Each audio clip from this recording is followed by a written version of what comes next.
Boa tarde a todos, sejam muito bem-vindos ao segundo dia de atividades do primeiro Festival Internacional de Cidadania Digital. O evento, promovido pelo Centro de Pesquisa Atopus, oferece uma programação completamente online e gratuita até o dia 27 de novembro. Para além do congresso acadêmico, internacional e multidisciplinar, teremos também exposição de artes, programação infantil, convivências para crianças de cidadania digital aos sábados, e lançamento de livros e da própria plataforma internacional de cidadania digital. A programação de hoje começou às 11 da manhã com a série de entrevistas Codit, La Vita Digitale, de Bárbara Carpanha, jornalista da RAI Itália. Até esta sexta-feira, sempre às 11 da manhã, serão transmitidos no canal do Atopus no YouTube diálogos inéditos sobre as inovações tecnológicas e suas transformações no nosso modo de viver e na nossa identidade. Às 19 horas de hoje, teremos a palestra Cidadania do Terceiro Milênio, a Cidade Biosférica, do engenheiro agrônomo, cientista e ativista Antônio Donato Nobre, do INPE, Instituto Nacional de Pesquisas Espaciais. E agora vocês ficam com esta mesa redonda, NET e Ativismo, e as novas formas de participação em rede. Eu sou Marina Magalhães, professora da Universidade Federal de Campina Grande e membro do Centro de Pesquisa Atopus desde 2011, e vou conversar com os meus colegas, também pesquisadores do Atopus, Ian Dawsey e Matheus Soares, ambos vindos da Escola de Comunicação e Artes da Universidade de São Paulo. Boa tarde, Matheus. Boa tarde, Ian. Boa tarde, Marina. Boa tarde a todos. Boa tarde a todos. Bom, pessoal, antes de passar as palavras aos nossos debatedores, gostaria de explicar um pouco a proposta da nossa mesa de hoje. O NET-ativismo, que é o tema da mesa, é um dos verbetes ou dos temas que serão abordados na Plataforma Internacional de Cidadania Digital. Então, mais do que um projeto de educação para a cidadania digital, por meio de uma vasta oferta aberta ao público de conteúdos, teorias, livros, artigos, reportagens e demais materiais multimediáticos. A plataforma vai funcionar como uma rede de conexões. Tem o objetivo de conectar professores, pesquisadores, universidades, centros de pesquisa, coletivos ativistas, empresas, experimentos artísticos e tecnológicos, dentre outros, inteligências humanas e não humanas, na produção e na partilha de conhecimento. A plataforma vai ser lançada ainda na programação do evento, na terceira semana, na terça-feira, dia 17 de novembro, às 19 horas. E enquanto essa plataforma não vem, resolvemos adiantar um pouco a discussão sobre o que é o netativismo. Movimentos globais, como o Anônimos, o Movimento 5 Estrelas na Itália, a Primavera Árabe no norte da África e no Oriente Médio, a Geração Arrasca em Portugal, o Movimento 15M, ou Indignados da Espanha, o Occupy Wall Street nos Estados Unidos e as Jornadas de Junho de 2013, no Brasil, ocuparam as ruas e as redes de todo o mundo na última década e desafiaram sociólogos, comunicólogos, cientistas políticos, jornalistas, pesquisadores e a sociedade em geral a compreender como as formas de fazer ativismo se redefiniram em colaboração com as tecnologias digitais. O conceito de netativismo surgiu como um esforço de dar nome a esse fenômeno, na esteira de todos esses movimentos, criado e difundido a partir de estudos desenvolvidos no Centro de Pesquisa Atopus, com destaque para o trabalho do professor Máximo de Felice. O netativismo pode ser entendido aqui como os movimentos e ações que nascem em rede, por integrarem elementos humanos e não humanos em uma nova ecologia da ação, e nascem também nas redes, por surgirem na internet e nas redes sociais digitais, como temos hoje o Facebook, Twitter, Instagram, etc. Nesse sentido, o conceito aqui proposto se difere daquelas formas hierárquicas, burocráticas, políticas do ativismo tradicional. O netativismo visto atualmente nos movimentos que eu acabo de citar ou em campanhas mais recentes, como a campanha Estupro Culposo Não Existe, que estourou ontem, em todo o Brasil, em apoio à vítima Mariana Ferrer, não tem líderes, no máximo porta-vozes. Não deseja tomar o Estado, nem ocupar cadeiras e cargos públicos, mas questionar o sistema de uma forma geral, seja na perspectiva política, jurídica, econômica ou social. Não tem uma sede ou um endereço fixo, está por todos os lugares, abertos a qualquer pessoa que queira participar da mobilização ou da ação em rede. E talvez o ponto mais importante não é um ativismo exclusivamente humano, mas é uma ação que se desenvolve em colaboração com as plataformas digitais, os algoritmos, os vírus, e aqui eu não falo apenas do coronavírus e similares, mas os vírus utilizados nas invasões e ataques hackers, os aplicativos, os filtros, as redes Wi-Fi, os dispositivos de conectividade, smartphone, tablets, computadores, relógios, óculos, tecnologias vestíveis, etc., e uma miríade de outras entidades não humanas. Então, dito isso, eu convido agora Ian Vitor Santana Dolce para nos contar um pouco da sua pesquisa em torno do tema, intitulada A Emergência das Redes Digitais em Suruacá, no Pará. Ian possui graduação em jornalismo pela Faculdade Casper Líbero, pós-graduação em marketing e gestão pela Escola Superior de Propaganda e Marketing, ESPM, e mestrado em ciências da comunicação pela Universidade de São Paulo. Como eu falei para vocês, Ian é membro do Centro de Pesquisa Atopus e dedica-se atualmente ao estudo sobre novas formas de participação social, com especial interesse pelas transformações sociais a partir do advento das redes digitais na Amazônia. Agora ele vai apresentar um pouco do seu percurso até chegar ao mestrado a partir das Jornadas de Junho de 2013 e a experiência netativista da comunidade ribeirinha Suruacá, localizada no Pará. Passo a palavra a você, Ian. Obrigado, Marina. Boa tarde a todos, Marina, Matheus e a todos que estão acompanhando essa transmissão.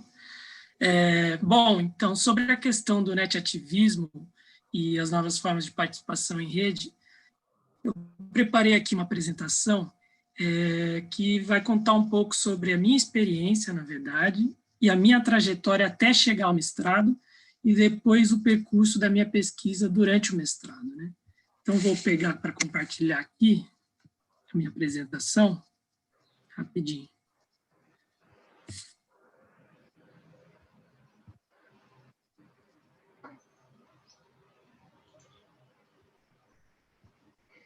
Aqui. Então, sobre a emergência das redes digitais em Sorocaba.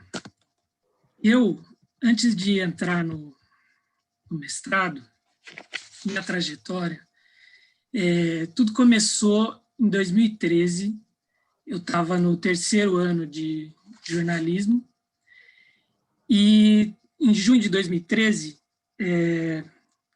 estava morando em São Paulo quando aconteceram as manifestações que ficaram conhecidas como as Jornadas de Junho de 2013 e que se espalharam por todo o Brasil. Naquela época, a experiência, né, das Jornadas de Junho de 2013 ela foi muito forte para mim, pessoalmente. Eu nunca tinha visto, né, uma manifestação como aquela, e apesar de assim, ter começado ali as manifestações, a gente via, ter começado pelo aumento, na época, do preço da tarifa do transporte público, né, dos ônibus e do metrô, e ela ter sido organizada pelo movimento Passe Livre, a gente via rapidamente que o movimento ele era ressignificado o tempo todo a partir do momento em que eles chegavam nas redes digitais, né, nas redes sociais da época. Então, o que chamou minha atenção, primeiramente, na época, era a quantidade e a diversidade de pessoas que estavam presentes nas ruas e nas redes digitais, e a diversidade dessas pessoas, né? Então, assim, eram muitos movimentos diferentes, muitas pessoas diferentes, o que impossibilitava o movimento de ser capturado por um partido específico ou um movimento tradicional específico, né? Então, aquilo me chamava muita atenção. Isso foi uma das coisas que me chamaram a atenção. A outra coisa que me chamou a atenção era essa cobertura dos protestos. Então, a grande mídia, na época, ela não conseguia ter acesso à manifestação de dentro.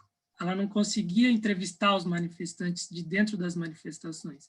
Então, era comum você ver as pessoas da grande mídia ou atrás do cordão policial, né, fazendo a cobertura, ou então do alto dos helicópteros, né, fazendo aquela cobertura com uma imagem distante do que estava acontecendo. Então, eram os próprios manifestantes, na época, as pessoas que estavam dentro das manifestações, que estavam filmando a partir dos seus celulares e registrando aquelas manifestações, contando as histórias daquelas manifestações, de dentro das manifestações. E, além disso, surgia, na época, a mídia ninja, que estava num processo de experimentação, de streaming, e também estava fazendo a cobertura daquelas manifestações, né?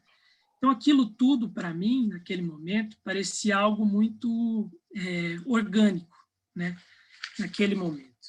Então, assim, foi uma experiência interessante, que eu conseguia ver aquela ressignificação constante do que estava acontecendo naquele momento, e era interessante desse ponto de vista que eu nunca tinha vivenciado isso, de perceber algo que tinha aquela magnitude, mas que não tinha um movimento específico, um partido específico que controlava aquele protesto.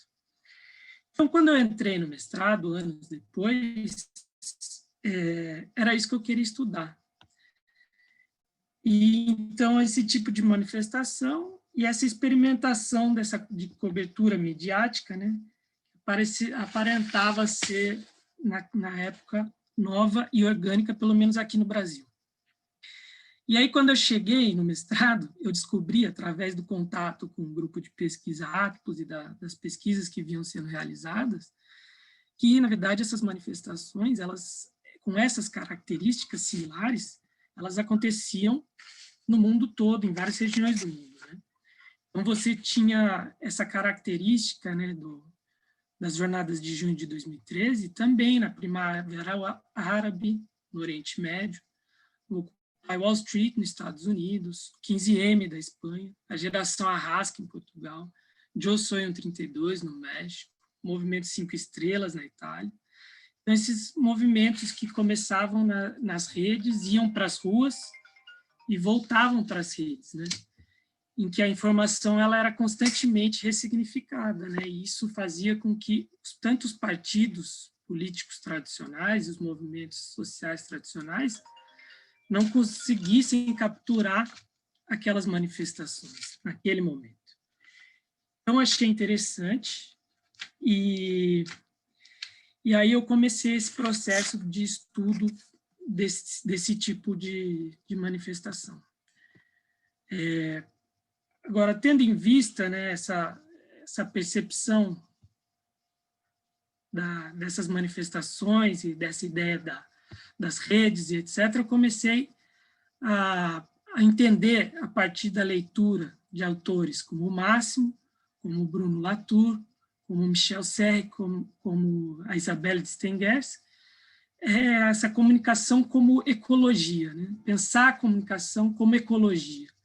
Então, não mais o ser humano como centro, mas como parte de um processo comunicacional muito mais complexo, que envolve também os não humanos. Então, envolveria também a tecnologia e o meio ambiente, como influenciadores na ação também humana, né? Então, a partir daí, eu me interessei em pensar e começar a estudar a comunicação como ecologia, e eu decidi estudar os ribeirinhos lá no Pará. E por que os ribeirinhos?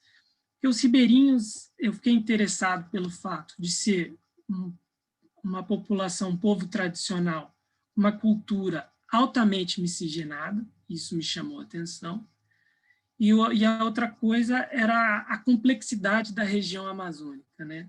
Que ela é atravessada por múltiplos interesses, né? Então, você tem ali uma série de ONGs, de empresas, governo, tem os povos tradicionais, enfim, são muitos interesses dentro da região, e aquilo também me interessou pela complexidade do tema. E aí eu comecei a pesquisar, né? Iniciativas, experimentos, enfim, formas de comunicação, de participação social lá na Amazônia, e encontrei algumas, mas a que eu encontrei mais, que eu achei mais interessante na época, foi o projeto da Rede Mocoronga de Comunicação, da ONG Saúde e Alegria, lá no Pará. E aí eu vi que a ONG e esse projeto, eles trabalhavam com uma série de comunidades ribeirinhas, ali no Pará, nas margens dos rios Amazonas, Tapajós e Arapiuns. E o projeto da Rede Mocoronga dizia que eles trabalhavam ali com 30 comunidades, com o objetivo de oferecer aos ribeirinhos condições e ferramentas para que eles pudessem criar as suas próprias narrativas sobre eles e sobre a região. Então, o que fazia a Rede Mocoronga? Na verdade, eles ensinavam os ribeirinhos, davam condições e ferramentas para que eles se tornassem ali repórteres comunitários, trabalhassem na rádio, ajudassem a produzir um programa de rádio, montar e escrever blogs e escrever para as redes sociais, para desenvolver uma narrativa que não viesse de fora, mas que fosse produzida por eles mesmos sobre a região. Então, isso eu achei interessante e acabei pesquisando sobre eles e pude visitá-los, passei, infelizmente só deu para ficar uma semana com eles, e eu, através dessa uma semana que eu tive como período de campo, né, que eu fiquei com eles, e através do contato com o pessoal de lá, e através de pesquisas de gente que também foi a campo visitar a comunidade de Sorocá, eu encontrei a comunidade de Sorocá dentro dessas 30 comunidades e fui pesquisar sobre eles. Então, eu fiz essa visita, reuni essas informações e cheguei, dentro dessa bibliografia também sobre o tema, a conclusão de que a ecologia comunicativa de Sorocá ela pode ser percebida por uma série de autores que atravessam essa ecologia, né? Então, você tem ali o rio Tapajós, você tem a floresta, você tem ali a igreja, que tem uma atuação muito forte, você tem o rádio, eles escutam muito rádio, produzem também programas de rádio, você tem ali o telecentro, também pode servir, representar ali a presença da ONG, né, como símbolo do projeto Saúde e Alegria, que ajudou a construir o telecentro. Você tem ali na comunidade o bar, você tem também a escola, que é um campinho de futebol da escola, jogam muito futebol ali na região. Você tem também o campo de futebol, né? Ali tem, eles se reúnem para jogar futebol, e é um espaço de lazer, mas é também um espaço de disputa em função da rivalidade que tem ali entre os dois clubes de futebol da comunidade, né, que é o Norte Brasil, na comunidade de Sorocá, e o Santos Futebol Clube, ali também na comunidade. E você tem também, como parte dessa ecologia, o celular. A telefonia móvel chegou ali em Sorocá em 2010, e hoje praticamente todo mundo tem celular. Então, o que eu pude perceber durante tanto a minha estadia e através das pesquisas de outros pesquisadores, né? Tendo contato com a pesquisa de outros pesquisadores. Comecei a perceber que os meios de comunicação, a transformação dos meios de comunicação em Sorocá ao longo do tempo, eles também ajudavam a transformar a comunicação da comunidade, né? Como que a comunidade se comunicava, transformavam a comunidade. Então, primeiramente, você tem o projeto de Rede Mocoronga, da Rede Mocoronga, da ONG Saúde e Alegria. Eles só chegaram ali com a produção de jornais, a utilização de máquinas de datilografia, com a rádio, etc. Eles só chegaram em 1995. Então, antes disso, a comunicação, ela, para fora da comunidade, né, ela era toda feita através de cartas, de correspondência.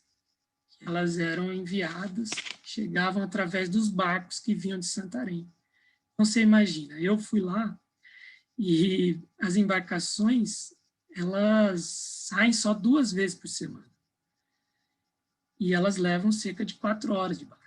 Então, assim, realmente um outro tempo, se você pega a questão se você pega essa comunicação através das correspondências, você imagina como seria, né, essa comunicação através das cartas. E aí o telecentro, ele foi construído em 2003. Então, depois que o telecentro foi construído em 2003, leva o nome do pássaro Japim, que era um pássaro muito falante, que circulava ali por onde fica o telecentro hoje. Você tem todas as atividades ligadas à rádio e à internet, que chegou naquela época, elas passaram a ser direcionadas para o telecentro. Então, o telecentro, naquele momento, ele serve como esse grande centro, né, grande catalisador, distribuidor de informação. Então, você tem essa mudança dentro da comunidade, né? As pessoas se dirigindo a um local específico para produzir informação, que seria o telecentro. Você tem essa mudança. E essa informação sendo difundida para fora, através, principalmente, de um blog que eles tinham da comunidade. Aí, depois do telecentro, assim, o telecentro se mantém, mas depois você tem, a partir de 2010, você tem a construção da Torre da Vivo, que é uma torre enorme, que você consegue ver dos barcos, quando você está chegando na comunidade. Essa torre acaba virando um ponto também de referência para as pessoas que se localizam ali nas embarcações, para chegar até as comunidades. E aí as pessoas, a partir da torre e dos celulares, elas começam a se conectar através do celular. E, curiosamente, quando eu visitei a comunidade em 2018, e também através de relatos de pessoas da comunidade antes disso, elas diziam que o telecentro ele já não funcionava como antes. De fato, quando eu cheguei lá, ele estava um pouco parado. Então, as atividades, elas não estavam mais passando toda hora pelo telecentro como antes, a partir você via do advento aí da Torre da Vivo, e as pessoas se conectavam cada vez mais pelo celular, como se conectam agora. Então, assim, nesse processo de inclusão digital, né, até a Web 2.0, a comunicação, como eu disse, não estava mais concentrada no telecentro, nos blogs, como era antes, mas a gente pode perceber que elas passaram a estar distribuídas mais no Facebook, e depois, posteriormente, as pessoas estavam sempre se comunicando pelos grupos de WhatsApp. Então, você tem essa alteração da comunicação ali em Sorocaba, que tem uma foto numa comunidade vizinha, na comunidade vizinha de Vista Alegre, um morador tentando pegar sinal próximo à árvore. Apesar da comunicação ter chegado, tudo, a internet, nem sempre, às vezes, falha a comunicação dentro da comunidade. E aí eu chego até o netativismo. Então, assim, uma das transformações desse processo comunicativo, ela se dá também pela possibilidade de se comunicar e se conectar não só com o que está dentro da comunidade, né, mas também com o que está fora. Então, o que nos faz problematizar o que é que está dentro da comunidade, o que é que está fora no mundo hiperconectado, né? Então, chamou muito a minha atenção uma ação que foi realizada por jovens de um coletivo lá da comunidade, Sorocaba, que faziam parte de uma ONG. E eles queriam conscientizar as pessoas sobre a importância da reciclagem e discutir, né, a questão do lixo. Então, o que eles fizeram? Eles criaram um grupo de WhatsApp, combinaram duas ações. Primeira foi um protesto no carnaval da comunidade, que eles filmaram e postaram nas redes sociais esse protesto. E aí, depois, a segunda ação que eles fizeram, eles reuniram todos os lixos que eles encontraram na praia e fizeram um barco, uma embarcação com esse lixo para chamar a atenção, né, das embarcações e da comunidade, que é essa foto que vocês veem aí no slide. Então, assim, o que é interessante que me chamou a atenção? Eu só tomei conhecimento, na verdade, dessa foto quando eu voltei para São Paulo. Então, assim, essa forma de ativismo eu só vi numa publicação do Instagram, do El País, que eu sigo no Instagram. Então, assim, o El País divulgou a matéria no Instagram sobre uma série de reportagens que eles estavam fazendo sobre o ativismo da região. Então, para mim, era a prova assim, de quão conectado que a gente está, mesmo quando a gente acha que não, né? Eu já tinha saído, já tinha deixado a comunidade, eu voltei para São Paulo, e numa matéria do El País eu descobri o ativismo que estava sendo realizado ali na comunidade de Sorocaba, através do El País. E não só isso, também, quando eu visitei a comunidade, quando eu fui visitar a comunidade, eu descobri um amigo também de faculdade que tinha visitado a comunidade e tinha ficado junto com a mesma família que eu. E isso através também das redes sociais. Então, assim, a gente nunca sabe, né, o quão conectado a gente está. E isso eu achava interessante. Então, assim, mais do que a minha pesquisa em si, né, eu vejo que eu, não apenas como pesquisador, mas como pessoa, também fui mudando, né? Comecei lá com as jornadas de junho de 2013 e fui me transformando também enquanto pesquisador, como pessoa, e fui mudando, né, a partir das conexões que eu fazia, né, pelo caminho. Então, eu acho que as redes digitais, elas também oferecem, né, esse espaço, né, de abertura. Então, assim, é mais isso, né, contar um pouco sobre a minha experiência. E é um pouco isso. Obrigado, gente. Eu fico aberto depois para o debate, para as discussões.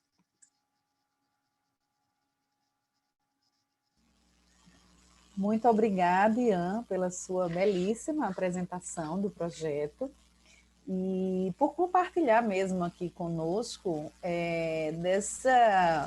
desse devir pesquisador, né, dessa nossa reconstrução, reconfiguração junto com a pesquisa. Não é? Sobretudo quando a gente fala numa pesquisa que trata de um digitais, né, que observam a perspectiva dessa cultura, né, digitalizada, até que ponto faz sentido, né, a gente trabalhar a relação de sujeito e objeto como coisas separadas, né, como uma perspectiva frontal. Então, eu acho que a tua contribuição aqui no debate de hoje traz, né, na prática, essa questão. Agora eu convido Matheus Soares Cruz, que é mestrando no programa de pós-graduação em Ciências da Comunicação, também pela ECA USP, pesquisador integrante do Centro de Pesquisa Atopus e bolsista da CAPES. Matheus possui graduação em Comunicação Social, com habilitação em Jornalismo pela Universidade Federal do Rio Grande do Norte, UFRN.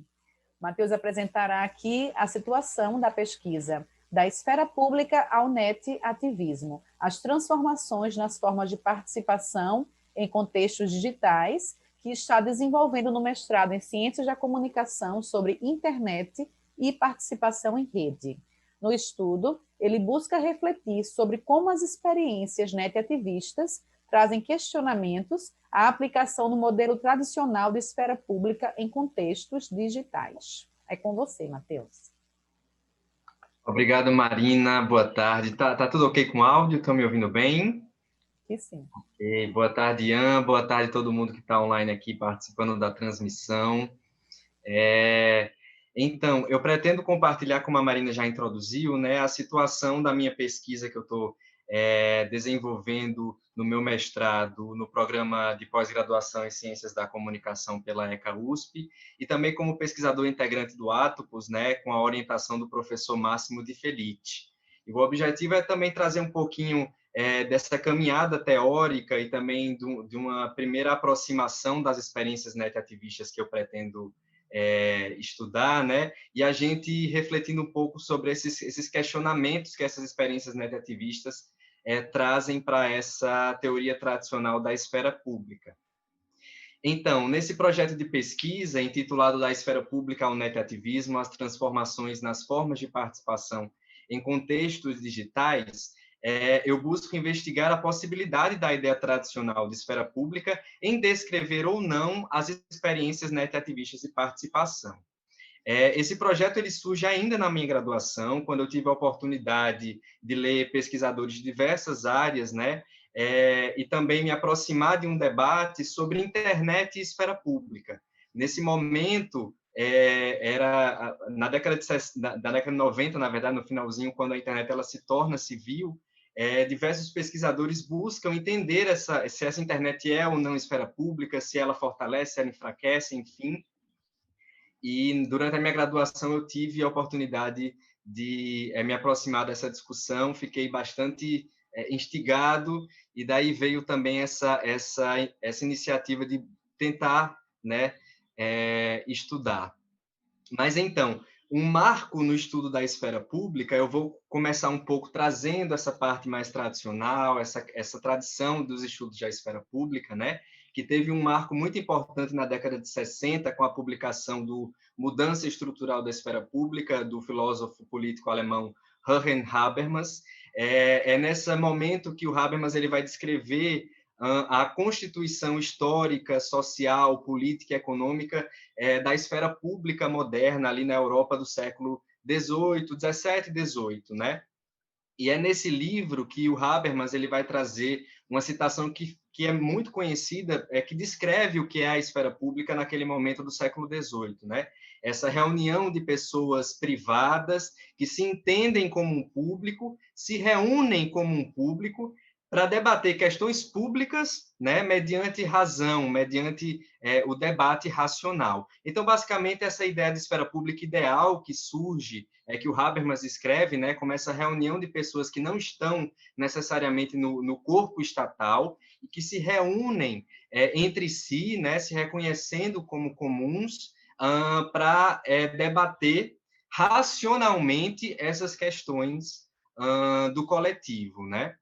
E é nesse momento também que o Habermas ele vai fazer um diagnóstico da situação da esfera pública no início do século XX, ali no século das massas, né, dos meios de comunicação eletrônicos, ainda muito influenciado pela escola crítica de Frankfurt. Então, nesse momento, o Habermas ele vai fazer um diagnóstico bem negativo, essa esfera pública não mais influenciada por um debate racional, mas pelo entretenimento e pela propaganda.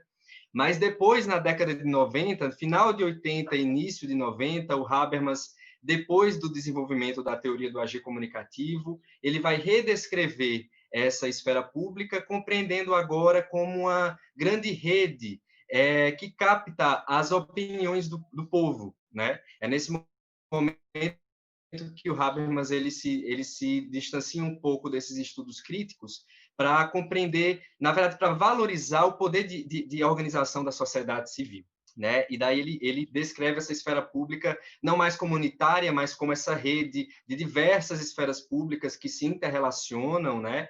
A partir do agir comunicativo do cidadão, a partir da identificação de problemas, da tematização de problemas e, consequentemente, também da pressão que o povo faz ao Estado, né? E daí surge a internet no contexto, na década de 90, quando a internet ela se torna civil, e começam os processos, né, os processos digitais, e muitos pesquisadores de diversas áreas tentam compreender, né, esses processos que ocorrem nesse contexto. E daí tentam compreender justamente o papel dessa internet nessa tradição de esfera pública, né?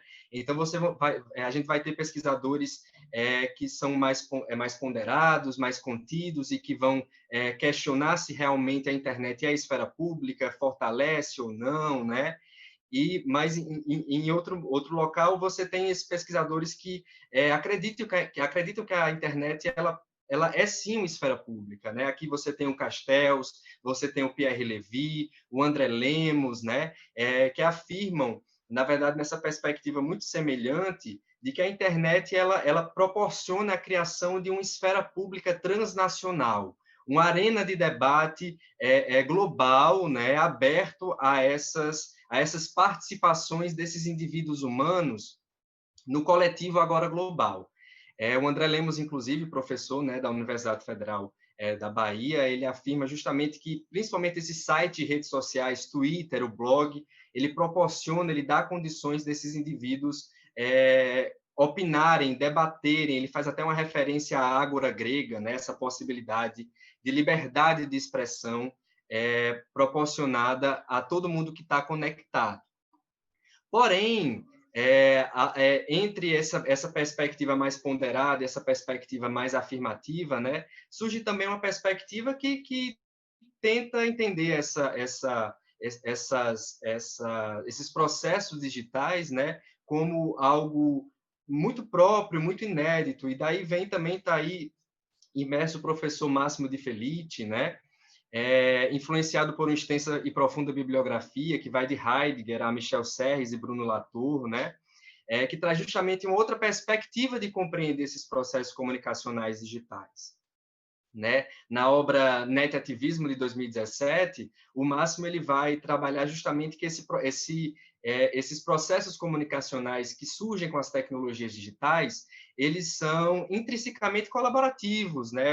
Existe, de fato, o sujeito humano, mas ele está condicionado a colaborar com essas entidades humanas, na verdade, não humanas, né? E também surge também essa perspectiva não instrumental da tecnologia. Porque o Castells tem muito essa perspectiva, né? Essa perspectiva frontal de compreender essa tecnologia digital apenas como um uso para potencializar essas perspectivas, na verdade, essas características humanas, né? E essa perspectiva do netativismo, ele, na verdade, busca compreender essa relação intrínseca né, que está condicionado ali a relações humanas e não humanas. E daí surgem as participações netativistas, que a Marina ela já trouxe aqui o debate, né? Um pouco do que são essas participações netativistas, que estão ali em constante colaboração com essas entidades não humanas, né? E de maneira anônima, não horizontal, não existe essas questões de partido, né? Essas pesquisas desenvolvidas pelo Atopus, pelo Máximo, pela própria Marina, pelo Eric, que já vem tentando descrever e entender essas formas de participação, né? E daí surgem essas outras perspectivas de compreender esses processos digitais, né? O Floridi, por exemplo, Luciano Floridi, o filósofo da informação, ele cunha o termo infosfera, né? Para ele, estamos nesse ambiente on-life, que a gente não sabe determinar as barreiras do online e do offline, né? Então, estamos num ambiente comunicante e não mais centralizado no humano, né? O humano está comunicando, mas também com outras entidades. E é justamente esse contexto teórico que está a minha pesquisa e que eu tento desenvolver para entender esses processos, né? Então, eu escolhi inicialmente fazer uma análise, uma aproximação de duas experiências netativistas, né? O Anonymous, o coletivo Anonymous, e também o Satoshi Nakamoto. Ambos, eles são considerados experiências netativistas.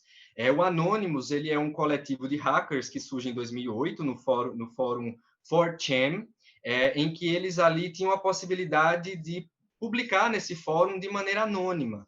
Então, surge aí uma participação anônima, sem cara, né? As pessoas participavam para debater ali questões muitas, mas acabou criando esse coletivo que defende a liberdade de expressão, defende os direitos, né, da liberdade de rede e também outros direitos fundamentais, e que de brincadeiras iniciais evoluíram para ataques cibernéticos, derrubada de páginas, publicação de informações públicas, né? Aqui no Brasil, em 2013, eles tiveram muita ação em apoio às jornadas de junho, derrubando páginas de prefeituras, né? Eles foram muito presentes. E desde então, surgem em 2008, mas desde então aparecem, desaparecem, mas aparecem novamente. Ano passado, eles publicaram uma carta defendendo, na verdade, apoiando a ativista ambiental Greta, né? Esse ano, em junho, com o Black Lives Matter nos Estados Unidos e também em outros locais do planeta, eles também reapareceram para,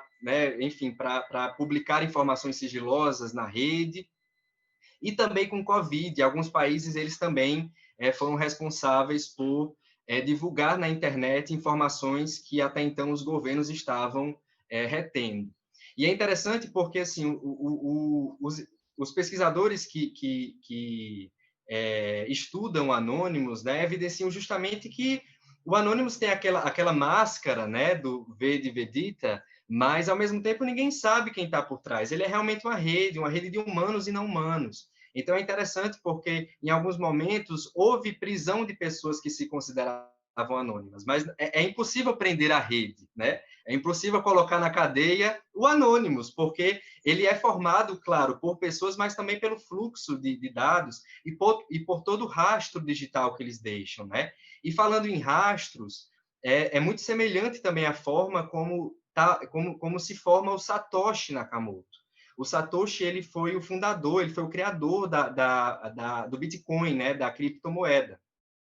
E é interessante porque o Satoshi, ele surge em 2008, ele publica o white paper explicando como funciona o Bitcoin, né? Ele ali interage em alguns fóruns, manda alguns e-mails, mas some, e ninguém sabe quem de fato ele é. Não sabe nem se ele é de fato uma pessoa ou um coletivo. Então, é interessante que nesses pesquisas que eu estou fazendo, né, alguns autores falam justamente que o Satoshi, ele é o rastro digital que ele deixa na internet, né? Ele é uma identidade de dados. Então, acaba que desencarna, né? Tem um teórico que me foge agora o nome, mas ele fala do Anonymous, mas também que dá para aplicar no Satoshi, né? São ataques desencarnados. Então, é justamente ataques que deixam rastros dados, né? Então, evidenciando essa perspectiva netativista, né, de condicionar o humano ali numa interação com diversas entidades não humanas, como dados, né, algoritmos, a própria arquitetura dessa rede, né? Então, essa pesquisa, eu estou agora me aproximando a essas experiências, né? Essa pesquisa ainda está em andamento. Estou desenvolvendo algumas hipóteses junto com o Máximo e trouxe aqui para vocês um textinho assim da hipótese que a gente está montando, né?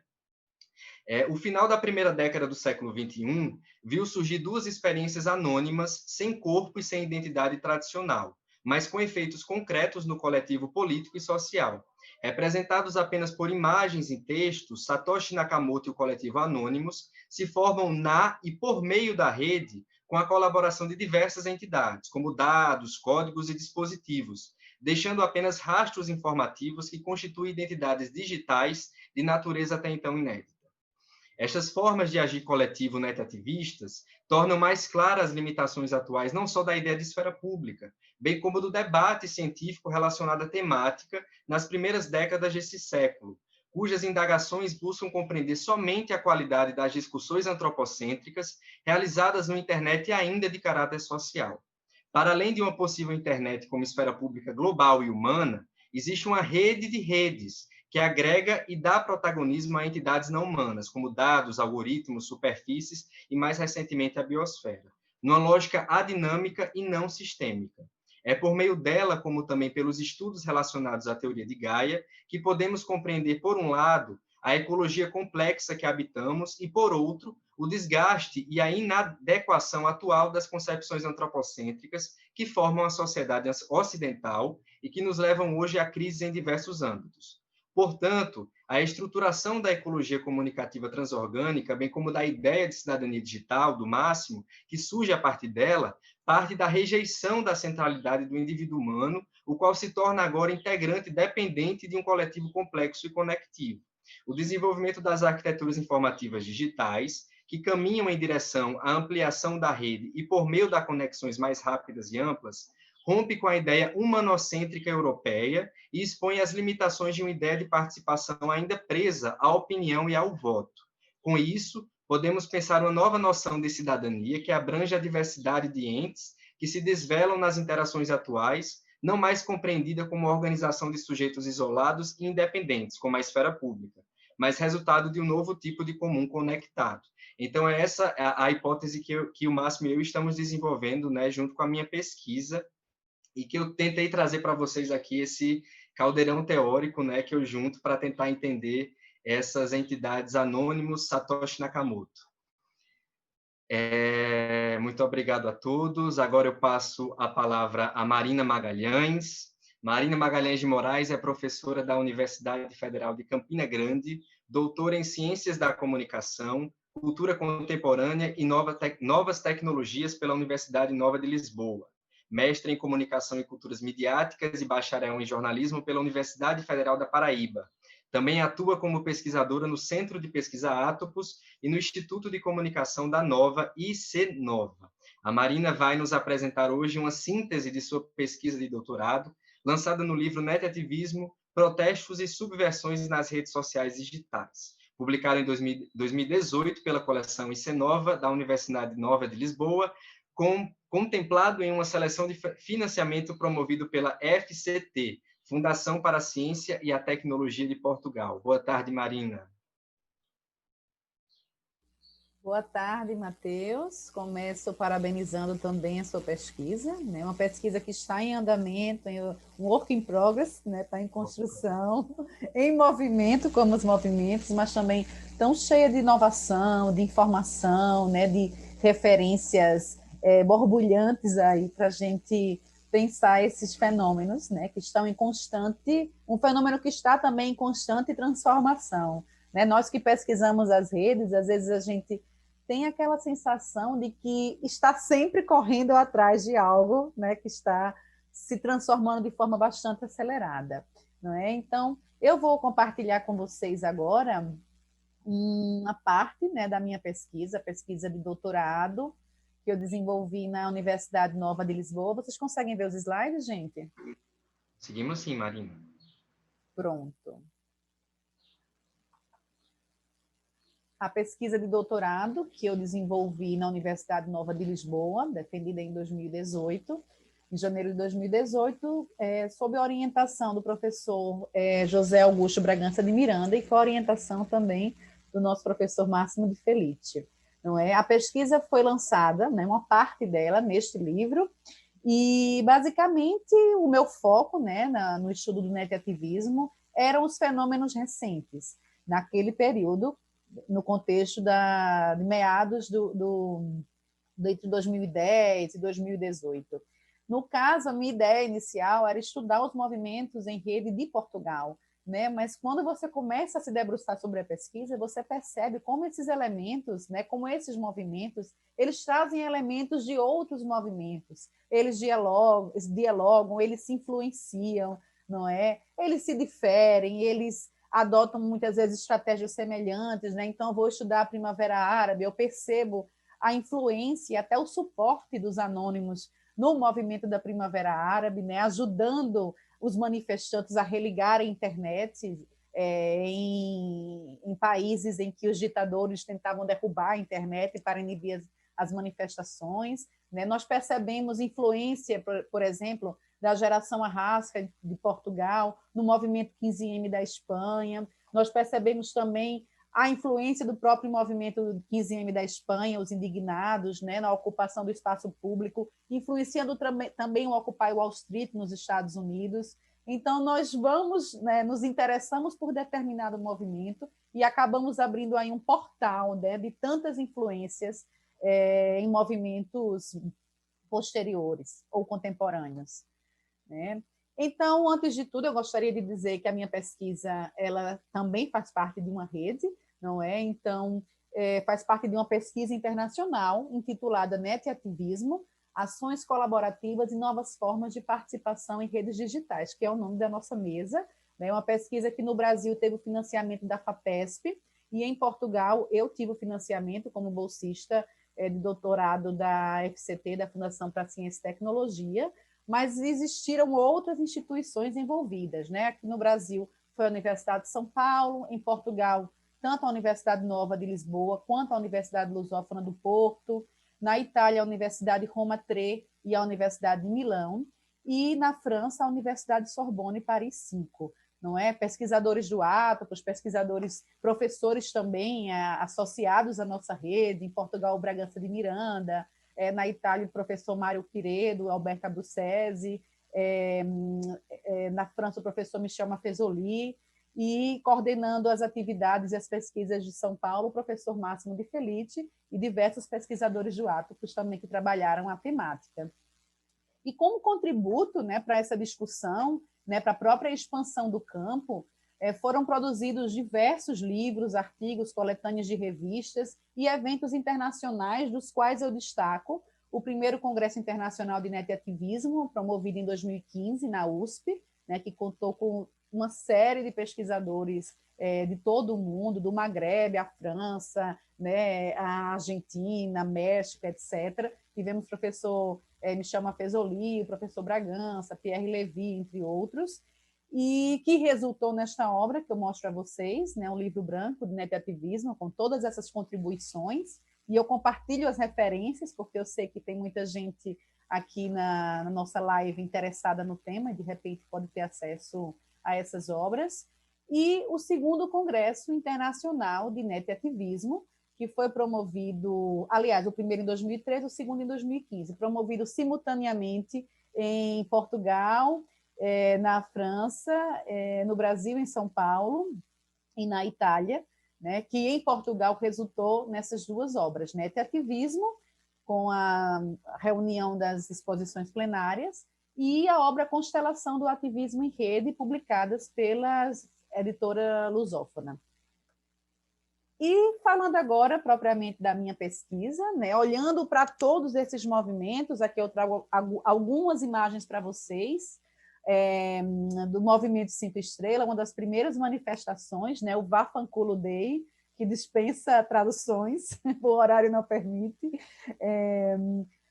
Aqui eu trago uma frase também que é muito emblemática das jornadas de junho, por uma vida sem catracas, né? O próprio Ian falou um pouquinho aqui para a gente sobre o início da pesquisa dele, sobre a relação dele com as jornadas de junho, né? Sobre como esse movimento, né, surgiu a partir de uma mobilização estudantil, né, contra o aumento das passagens, e, de repente, essas demandas, né, e questionamentos, as bandeiras foram se multiplicando e se diversificando, né, dando origem a uma série de movimentos heterogêneos, naquele período, que foram intitulados como as Jornadas de Junho. Aqui eu trago uma foto, então, uma imagem também, da geração Arrasca, em Portugal, né, que também questionava as medidas de autoridade, né, que estavam sendo impostas no país. Aqui eu trago uma imagem do movimento dos indignados, né, das acampadas. Nossos sonhos não cabem em vossas urnas. Né? Trago também uma imagem da Primavera Árabe, né, na luta para derrubar regimes ditatoriais há décadas no poder. E o que estes elementos, todos esses movimentos, né, com bandeiras tão diferentes, têm em comum? O questionamento da política, como a gente entende, né? Da política por seus canais institucionais, com suas tradições, com os seus políticos, né, com os que se dizem representantes do povo, dos nossos anseios, né? E essa participação que ela, como o Matheus trouxe tão bem também na apresentação dele, é uma participação limitada, né? Uma participação temporal. Nós vamos às urnas, elegemos, e depois parece que essa participação, de certa forma, ela é silenciada, não é? Porque é como se ela estivesse sendo delegada a terceiros. Né? E que terceiros são esses? Embora as eleições nos abram possibilidades de participação e de inscrição, a gente sabe que existe uma série de burocracia e de interesses e de hierarquias, né, que favorecem a determinada pessoa ser candidato ou não. Né? Então, todos esses movimentos, eles trazem essa crítica, esse questionamento da política. Então, eu me deparei com esse problema. Qual é a qualidade do net-ativismo, né, desses fenômenos de ativismo que surgem na internet e com a internet, né, e de outras ações colaborativas desenvolvidas nas redes sociais digitais? Então, a partir de uma pré-observação dos movimentos, né, surgiu a necessidade de traçar os contornos da crise da política na contemporaneidade, né? E é algo, na verdade, que é muito mais profundo, porque vem desde o debate, né, sobre o fim da modernidade. Já se discutia uma crise da política, eu vou falar mais um pouquinho adiante para vocês. Outro objetivo foi discutir leituras interpretativas sobre o fenômeno do net-ativismo. O Ian e o Matheus trouxeram algumas, que eu compartilho também no meu processo de pesquisa.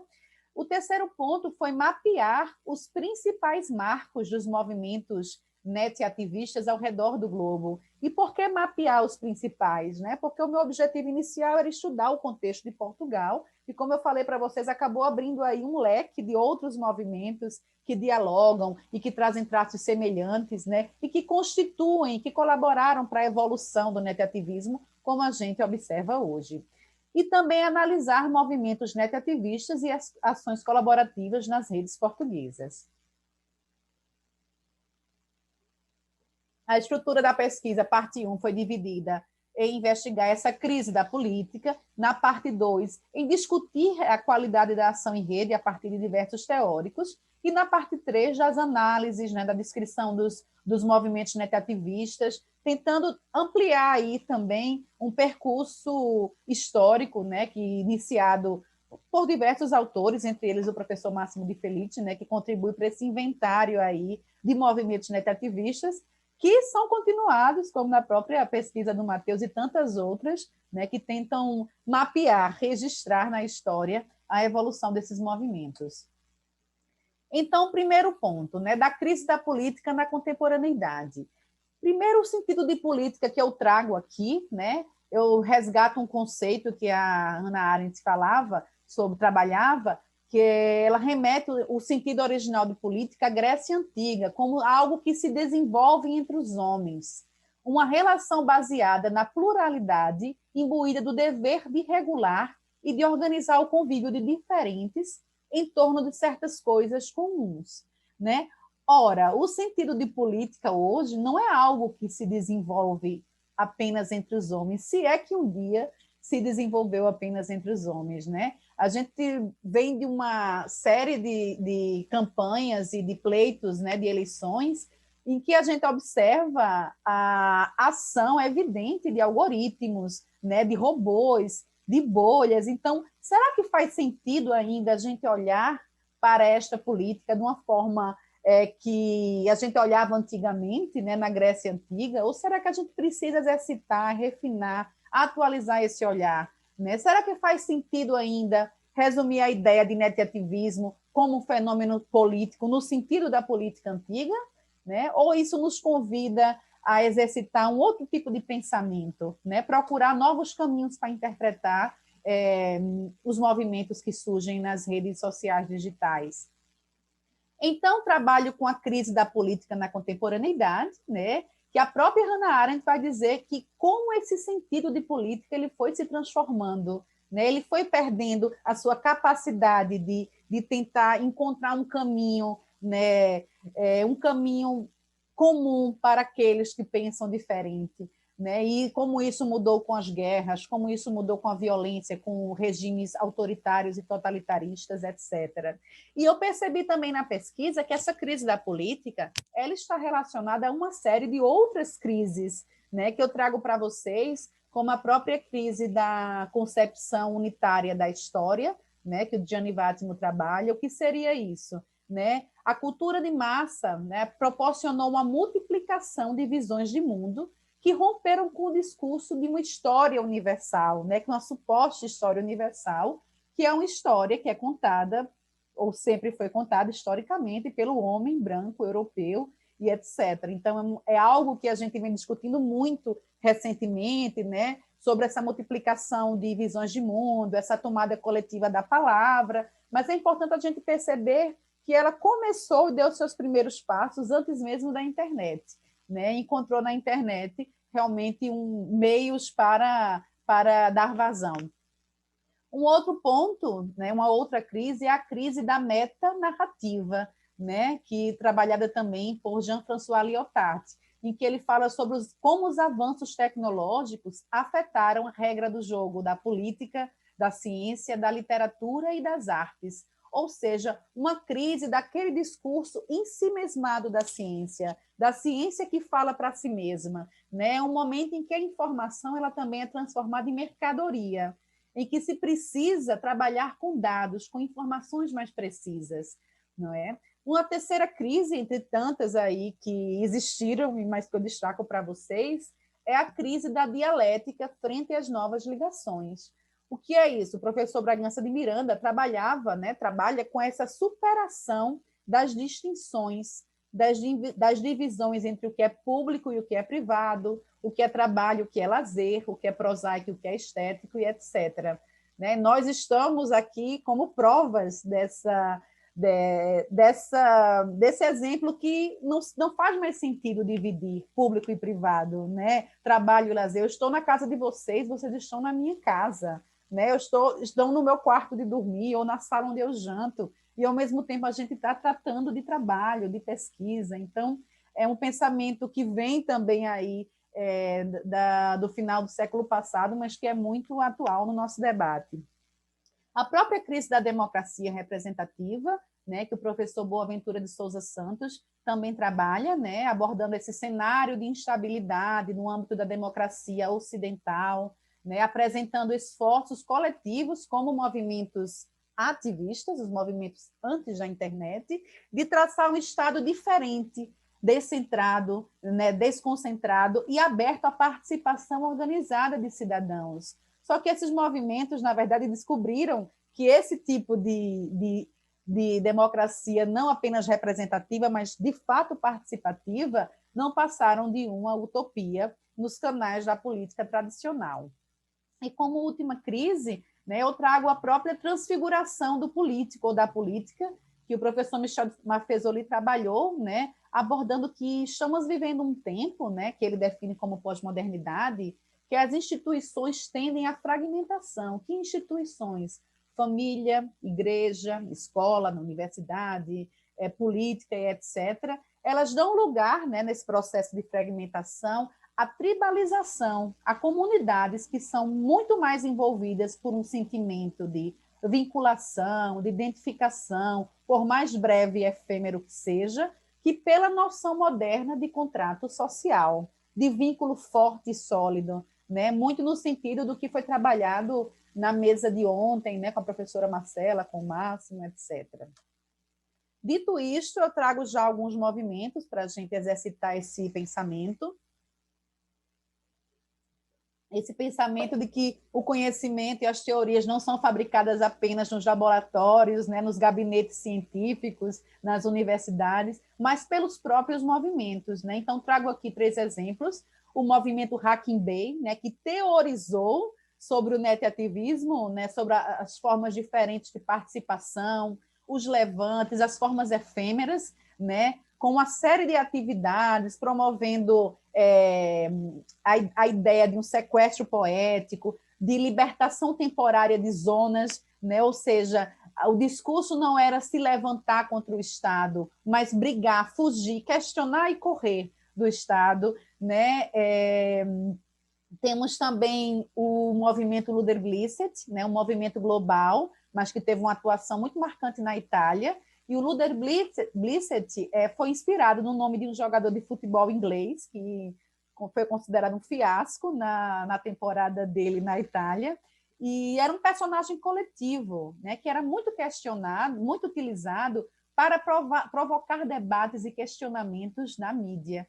Não é? Então, o Luder-Blissett teve uma série de iniciativas muito marcantes, como, por exemplo, criar boatos, né, lendas urbanas, né, eles se auto-intitulavam como Robin Hood da informação, né, tirar a palavra da grande mídia e fragmentar esses discursos.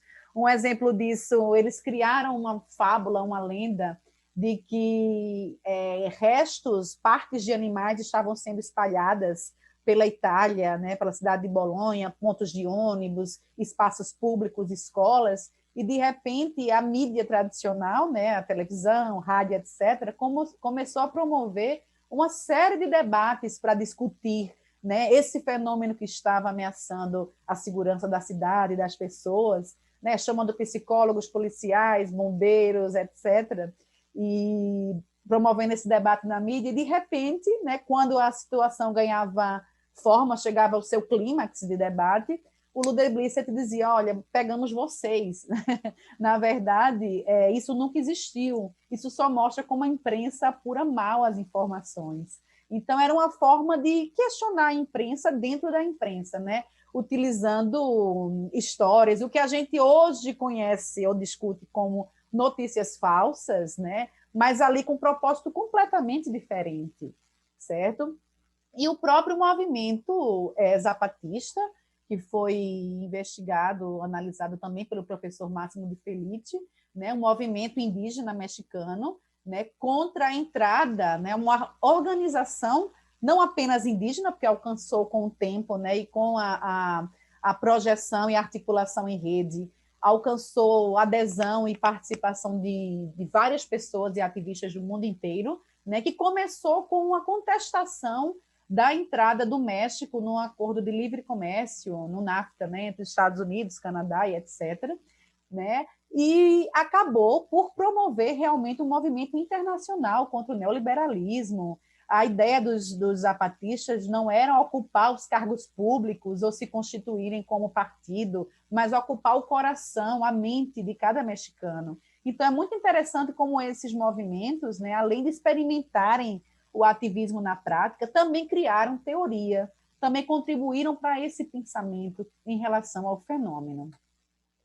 Então, voltando aqui para a ciência propriamente dita, né, na segunda parte da tese, eu tentei entender a qualidade da ação em rede.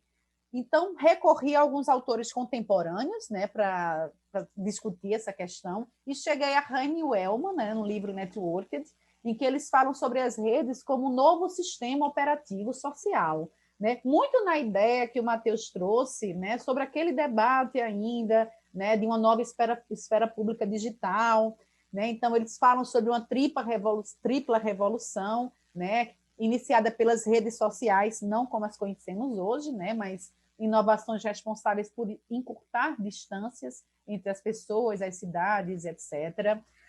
Depois, com a internet, né, com a formação de grupos em um modelo de comunicação aberto, e, mais recentemente, pelas mídias móveis, que possibilitavam novos modos de presença.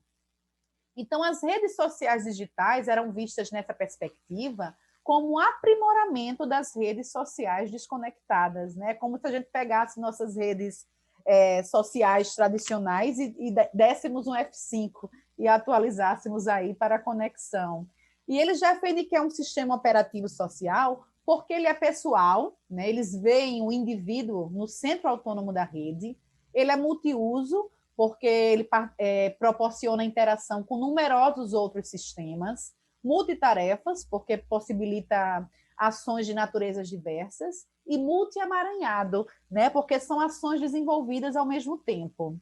E nessa ideia dele, o usuário, né, é o sujeito da ação e da rede, está no centro da rede, a figura central de uma nova esfera pública digital. Porém, não seriam os não-humanos, o Big Data, os algoritmos, os sistemas de conectividade, etc., também atores nesse processo? Então, já é um questionamento que eu trago a partir dessa leitura. Tem também a contribuição de Tiziana Terranova, ativista e pesquisadora, em que ela fala que a internet é tanto um campo de massa, né, um meio de comunicação de massa, como de microsegmentações. Né? E ela vai defender que as redes sociais digitais, né, possibilitam novas formas de experiência política. Tem uma pergunta aí no chat que fala um pouco sobre isso, né? Como conviver com esses grandes conglomerados midiáticos, né, com as grandes corporações nas redes, mas são espaços, né, que coabitam, são forças que coabitam nesse sistema.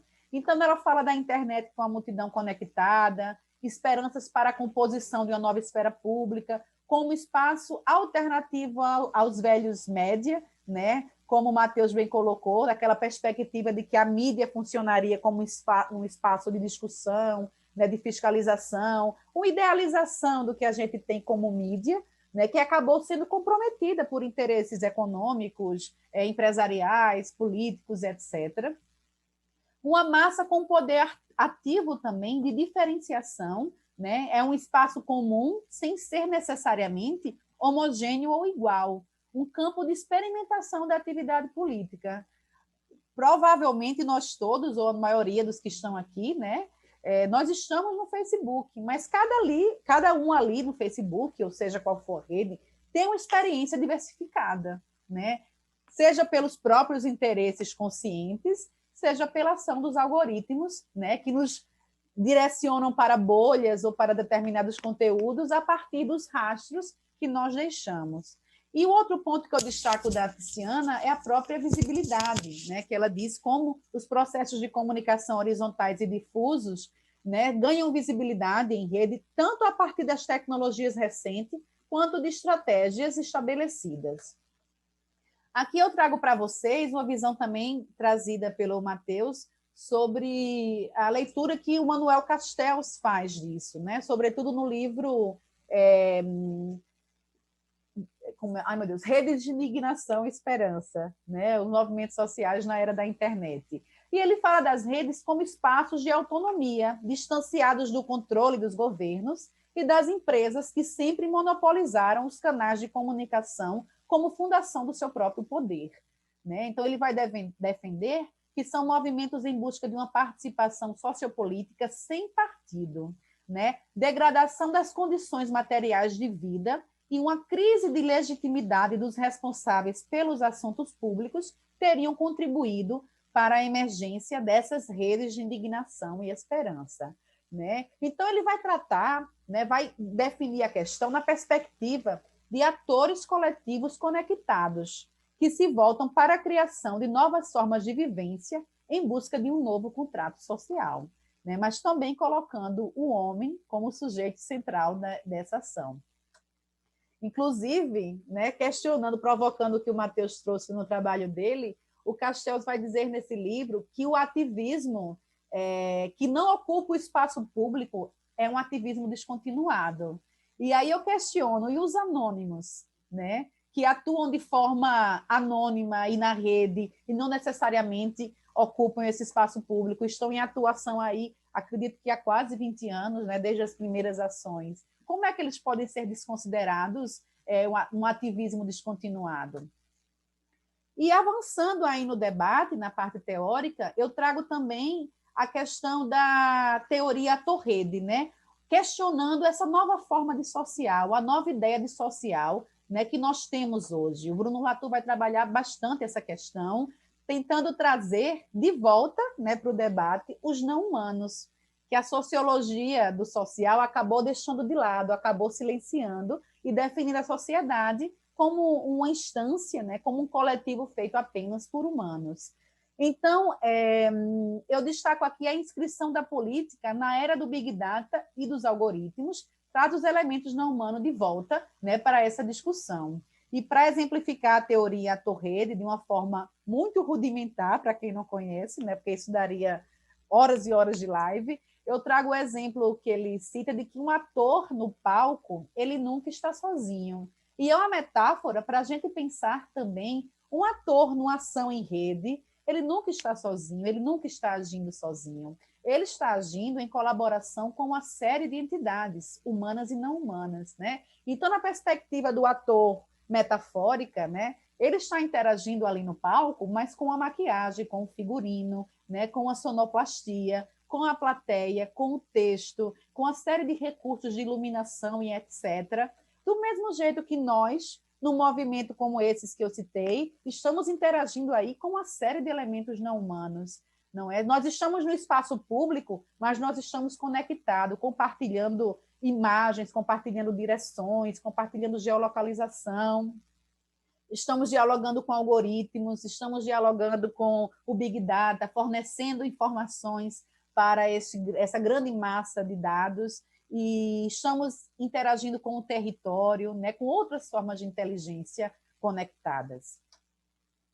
E aí eu chego, finalmente, a um novo olhar, né, uma nova forma de observar esses movimentos de ativismo em rede, né, com o professor Bragança de Miranda, que trabalha com o conceito de transdução, e o próprio Máximo de Felice, que trabalha com transubstanciação das redes. Então, como é que nós podemos pensar, né, esse fenômeno? Quando nós, por exemplo, observamos o primeiro protesto, depois tantos outros vieram, né, feito por hologramas, o que é que está ali? Né? É homem ou é tecnologia?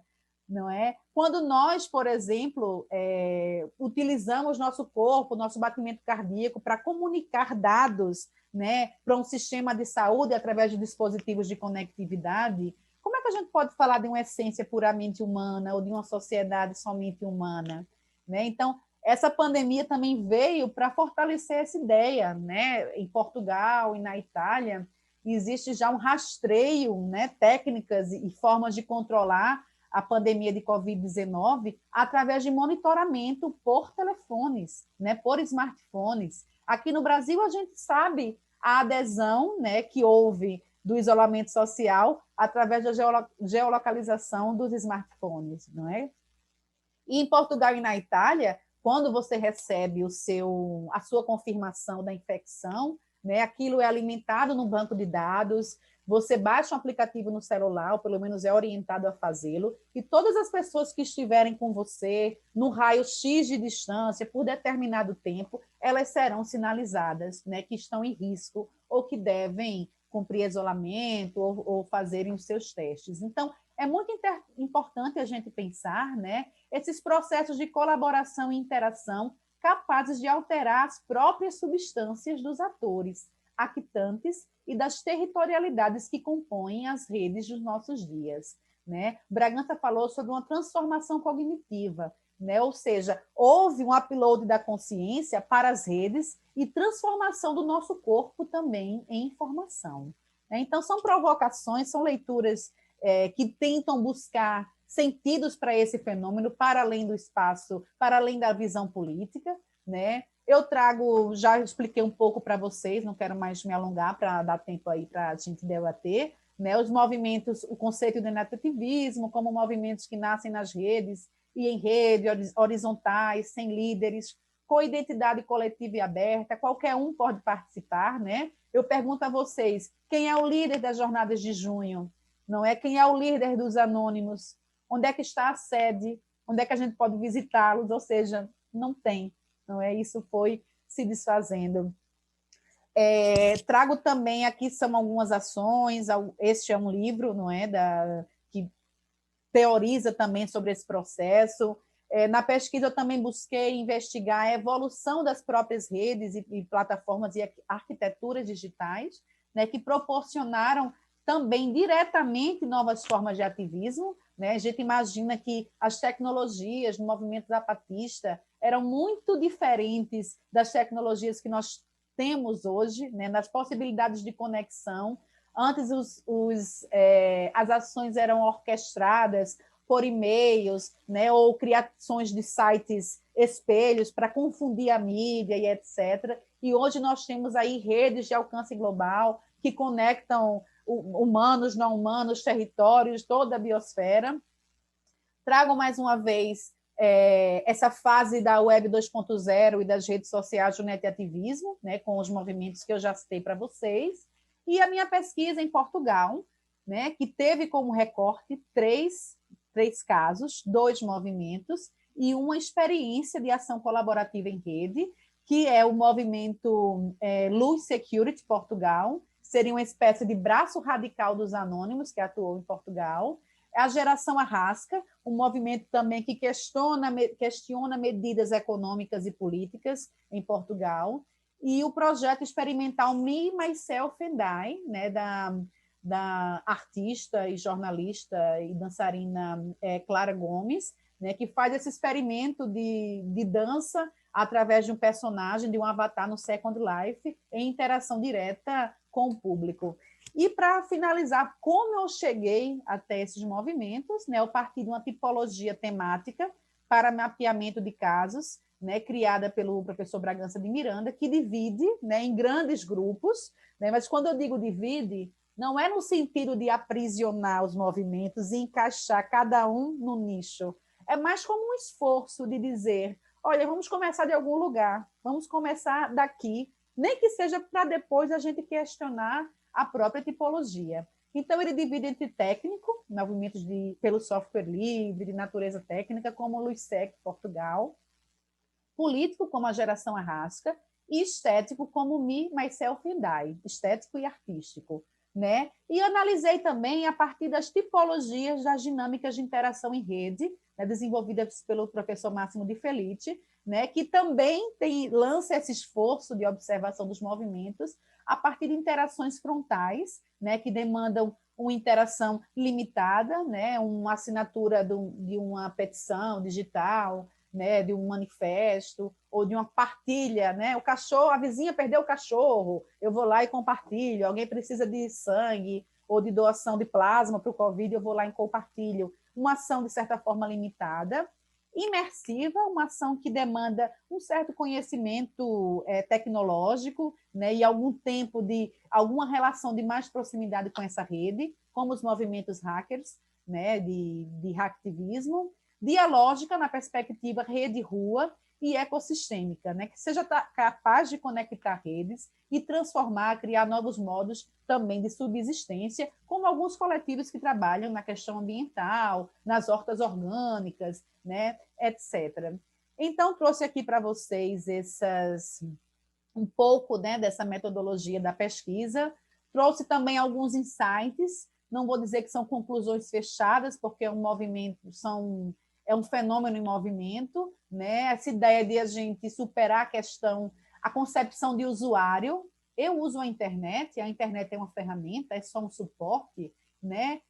Também superar aquela ideia de quem usa quem, né? Aquela ideia de apocalípticos integrados que a gente vem repetindo aí desde o surgimento da cultura de massa, não é? Então, tentar buscar olhar de uma forma diferente, né, para essas possibilidades que foram abertas e para todas as suas implicações. A ideia de que nem toda rede é digital, nós temos redes sociais anteriores à internet, obviamente, nem toda rede digital também é social, nós temos as redes aí de comunicação das coisas, internet das coisas, mas o netativismo ela acontece nas redes sociais digitais. que integram humanos e não humanos.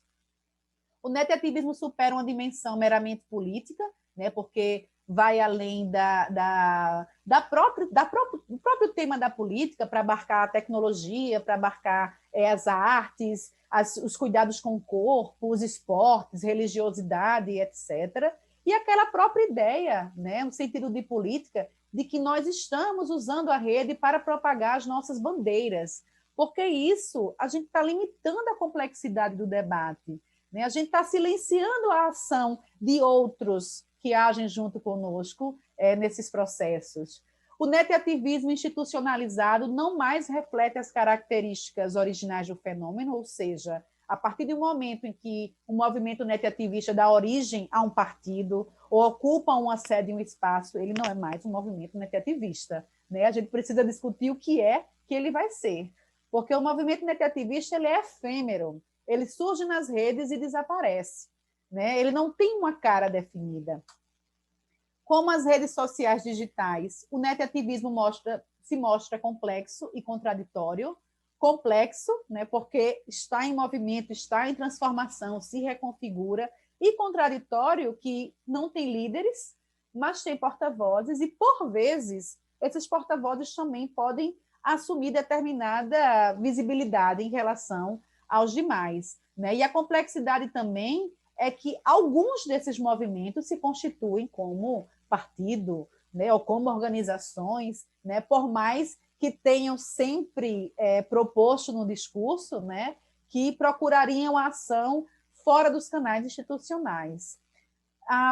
O outro ponto que eu trago como consideração é que não é possível tratar como objeto um fenômeno que se encontra em constante processo de transformação.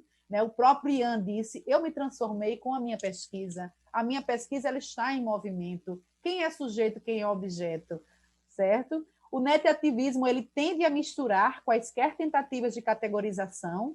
Então, eu parti ali de tipologias, já com a ideia de que não seriam tipologias fechadas, e eu percebi que o próprio movimento de natureza técnica, ele tinha um questionamento político também tinha um aspecto estético, tinha uma qualidade textual, tinha uma imagem, um avatar, e isso aconteceu também com a geração A Raça, tinha sua criação estética, sua música, o próprio movimento do Me, Myself and I, artístico, também tinha questionamentos políticos, enfim, as próprias dinâmicas de interação, os próprios anônimos também saíram das redes em alguns momentos e ocuparam o espaço público, tornando uma interação aí dialógica. Então, é importante a gente pensar como escapa, na tentativa da gente categorizar ou definir conceitos fechados.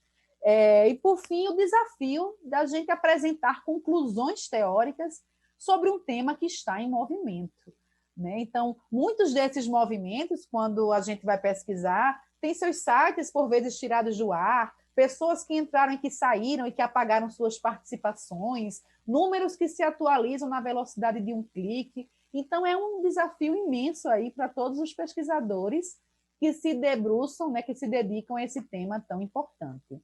Eu termino aqui a minha apresentação, deixo algumas referências para vocês e o meu contato para, caso alguém queira aprofundar o debate ou trocar figurinhas aí sobre a discussão depois. Muito obrigada, gente.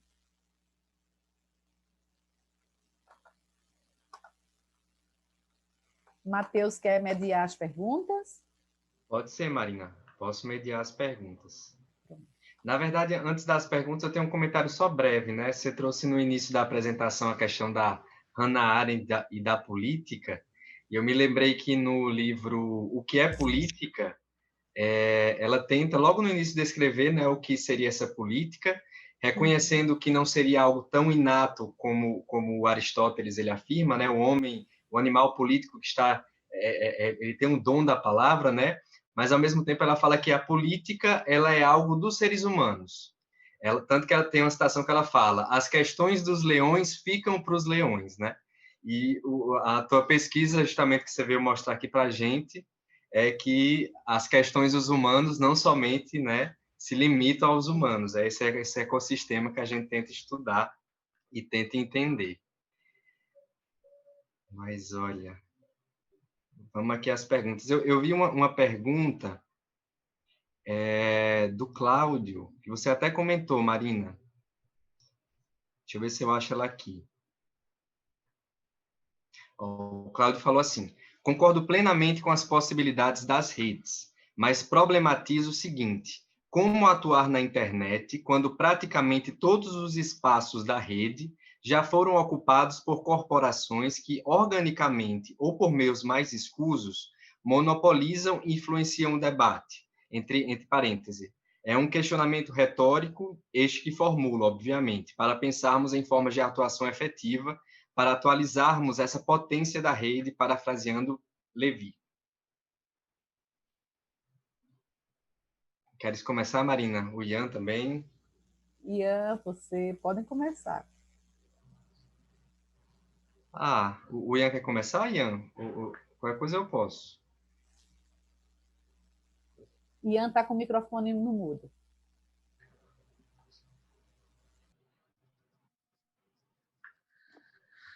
Eu acho que eu discordo um pouco. As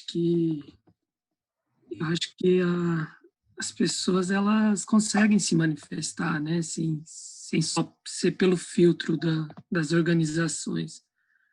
Eu não vejo dessa forma que as organizações elas acabam controlando toda a informação que está presente na rede, né? Eu acho que o sentido da rede justamente é essa amplificação das vozes, apesar das tentativas de controle, né? Acho que a rede ela sempre acha uma brecha para escapar dessas tentativas de controle. É verdade, Ian.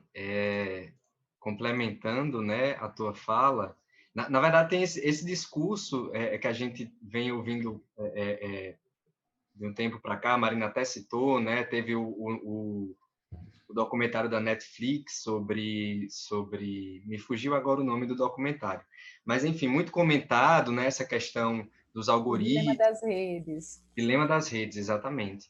E daí a gente vem, né, esse debate que vem trazendo essas questões do medo dos algoritmos e o uso dos algoritmos com objetivos mercadológicos, né?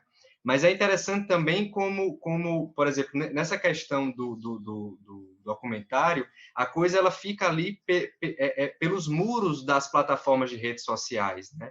E daí o que a Marina vem trazendo também, o Ian vem trazendo, é justamente que, para além desses muros do Facebook e do Twitter, existe esse universo da rede, né? Que permite essa auto-organização. Eu tive a oportunidade esse semestre, junto com o Bruno Madureira e a Rita Nardi, que também são colegas da gente do Atopus, né?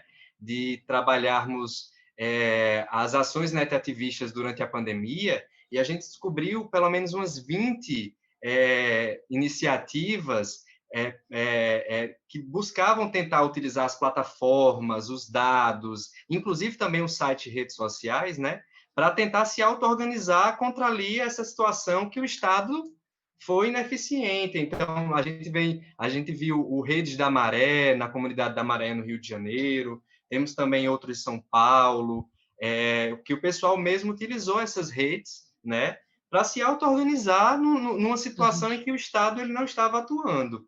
Então, a gente vê também como a Marina falou, esse coabitar, né? Existe, de fato, essa rede com viés mercadológico, esses algoritmos sendo, né, com viés mesmo de tentar vender, mas também, por outro lado, a gente vê o surgimento, como o Ian falou também, dessas brechas, né, dessas participações que fogem desses esquemas. Acrescentando um pouco aqui ao que vocês falaram, eu acho que a gente pode pensar também, né, nessa própria perspectiva da tomada coletiva da palavra. Então, antes da possibilidade desse modelo de comunicação em rede, né, de todos para todos, que canais de participação nós teríamos, né, nós tínhamos? Por exemplo, se nós tivéssemos alguma frustração como clientes com alguma empresa, ou reclamar com os nossos representantes, fazer uma crítica política, quem iria nos ouvir, né? Fora, para além do presencial, qual seria o alcance da nossa voz, né? Se nós tivéssemos um conteúdo para compartilhar, né? Os próprios jornalistas, né? Acho que nós três somos jornalistas também, temos formação em jornalismo, precisaríamos de um meio de comunicação para fazer essa ideia circular, não é? E no modelo de comunicação de todos para todos, todos tiveram, de certa forma, né, algum potencial de projeção mesmo dessa voz. Então, eu acho que a gente sai de um modelo de comunicação, de certa forma, piramidal, né, onde uns poucos falam para uns muitos, o que não quer dizer que o público de comunicação de massa seja acéfalo ou seja crítico, como pensaram os frankfurtianos, né, mas antes tinham uma possibilidade de participação muito inferior, né, e hoje a gente percebe como existe uma interação com essas próprias mídias, né? A mídia se atualiza, incorpora as inquietações, as críticas, as pautas no seu debate, ou ela vai ficar para trás, né? Então, da mesma forma que temos essa grande presença das mídias nas redes, nós podemos compartilhar, por exemplo, um título de uma reportagem que julgamos ser machista e podemos criticar essa mídia abertamente, não é? Nós podemos, a exemplo do movimento Sleeping Giants, né, que surgiu nos Estados Unidos e vem atuando no Brasil, também trabalhei com o Matheus em um artigo recente sobre isso, no Congresso de Culturas Ativistas, né, que eles expõem o que se chama de mau jornalismo, ou os sites que produzem notícias, fazem circular notícias falsas, ou dão espaços para discursos de ódio, não é? Então, através do perfil no Twitter e no Facebook, pessoas que se reúnem, se conectam com os não-humanos, né? Eles expõem as empresas que anunciam nesses sites, né? Então, eles fazem esse mau jornalismo, né, sangrar pelo bolso, ou seja, os anunciantes são expostos como financiadores de fake news e discursos de ódio. Muitas vezes eles anunciam sem conhecer a política de determinado jornal, mas pelo perfil de seguidores e de acessos, quantidade de views e etc.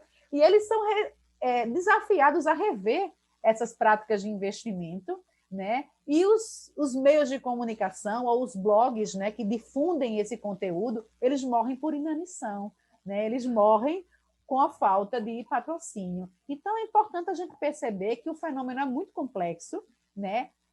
Não podemos negar discussões e questionamentos que documentários como O Dilema das Redes, Privacidade Hackeada, suscitam no debate. Nós não podemos ignorar o fenômeno Black Mirror, não é? Mas existem muitos lados nesse debate, como existem muitos lados nessa rede. Existem possibilidades de participação nunca antes vistas. Não é? Então, é importante a gente, obviamente, né, manter uma certa vigilância, uma certa crítica. Por isso que a plataforma de cidadania digital é também uma educação para a mídia, não é? É importante a gente colocar essa questão e a importância de treinar junto à população, de difundir, né, uma consciência sobre essa relação com as tecnologias, né, sobre as possibilidades de protagonismo que se abrem também em rede. Vamos ver se mais alguma coisa a acrescentar. Podemos passar para a próxima pergunta. Olha, vamos lá. Vamos ver se eu acho aqui.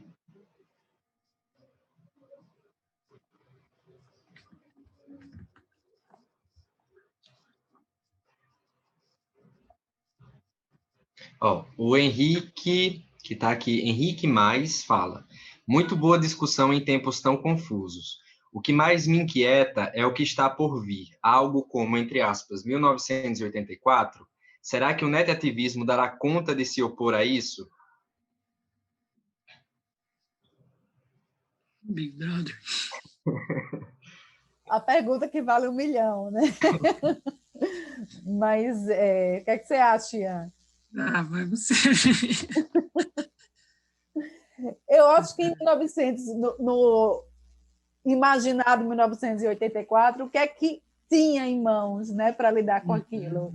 Eu acho que hoje a gente tem redes, né, que coabitam com esse movimento, com essa invasão de privacidade, seja ela consciente ou inconsciente, né? às vezes a gente está passeando nas redes e fica mesmo surpreso com os conteúdos que são postados, né, da própria intimidade, né, inclusive de crianças e tudo, e a gente fica, né, como isso é possível de forma consciente, e fora toda a nossa, o que o professor Derek fala de auréola digital, a nossa sombra digital, né, que nos acompanha ou nos projeta nessas redes sem a gente nem saber e nem imaginar onde essas informações estão parando, não é? Então, eu acho que é o que temos em mãos, né, para coabitar com esse fenômeno, é nos articularmos em rede, né, e direcionarmos ações que tirem proveito dessas redes e que possam também transformar o social. O Matheus citou aí alguns exemplos,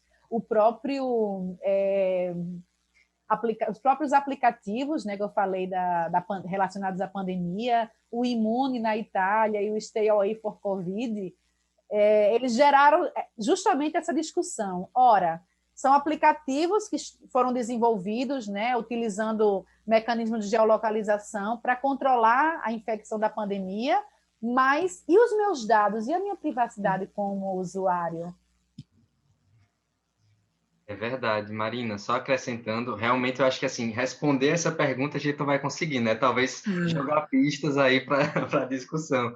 Mas assim, toda vida, sempre que eu vejo essa discussão sobre futuro, e sempre um futuro meu, né, tendendo para o distópico, eu me lembro dos estudos do Martin Barbeiro, que era outro contexto, né? Meios de comunicação de massa ali no final do século XX. Mas ele justamente tentou buscar, dos meios às mediações, tentar compreender as formas de resistência, né?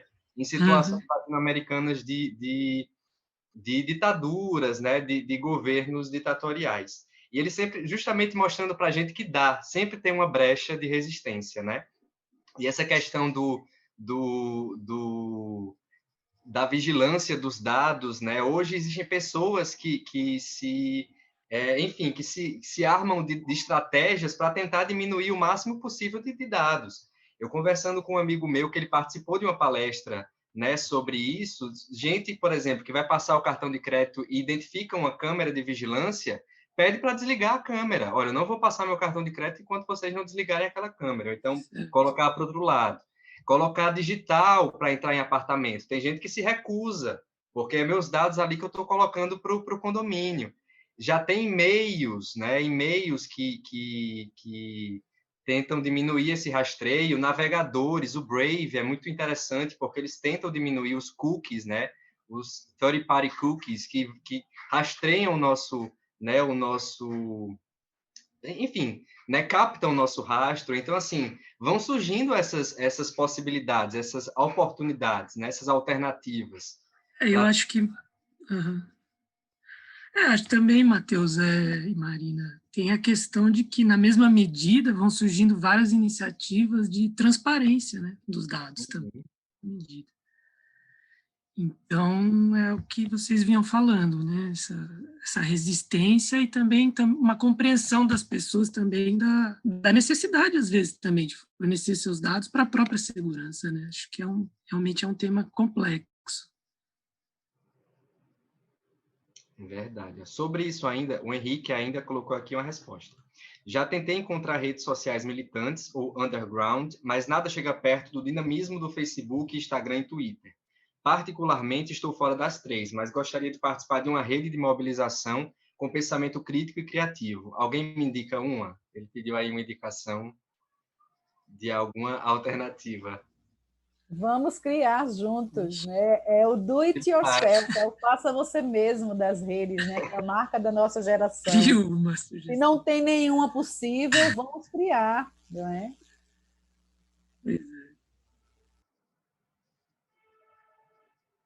Vamos conferir aqui se tem mais algum comentário.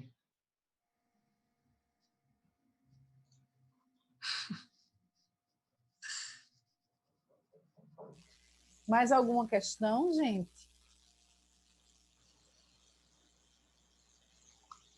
Eu acho que é isso, né, Matheus? Já caminhamos, Matheus e Ian, para 2 horas já de mesa, e daqui a pouco, às 7, teremos outra atividade, né? Vou anunciar, inclusive, aqui para vocês.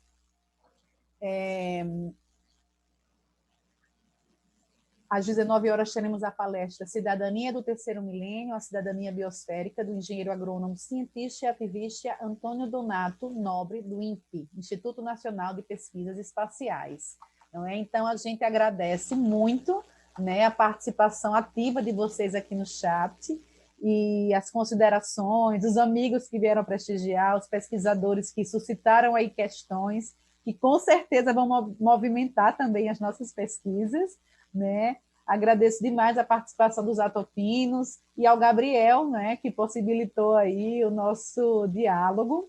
Para quem chegou tarde na discussão ou para quem quiser compartilhar depois com algum contato, essa live vai ficar disponível no YouTube do Atopos também. Tá bom, gente? Muito obrigada e até muito breve. A programação do evento continua até o dia 27 de novembro. Ian e Matheus, algo a declarar? Só agradecer, Marina, a oportunidade. Tá, foi muito legal a discussão, as perguntas, esse debate final foi muito interessante. Fico muito feliz pela oportunidade. Ian? Eu também, feliz pela oportunidade. Obrigado, Matheus, Marina e todo o pessoal do Atopos. Um beijo, gente. Boa noite. Até Boa breve. noite. Tchau.